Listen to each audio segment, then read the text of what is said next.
Sebuah video baru-baru ini ramai menjadi perbincangan warganet. Video tersebut memperlihatkan dua truk saling bertabrakan disebabkan oleh motor yang tengah menyeberang dengan tidak hati-hati. Video itu diunggah Twitter polisi Cyber Abad. Terlihat dalam video, pemotor yang hendak menyeberang tak memperdulikan truk yang sedang melintas. Ia menerobos meski truk tengah melintas dengan cukup kencang. Ketika truk mulai mendekat, sang pemotor tersebut langsung merubah arah motornya, membuat supir truk membanting setir saat menyadari ada motor yang menyeberang.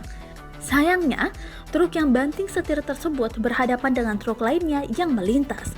Alhasil, dua kendaraan besar ini pun saling bertabrakan. Menurut laporan polisi yang dilansir dari Kartok, kedua sopir truk mengalami luka parah akibat insiden ini.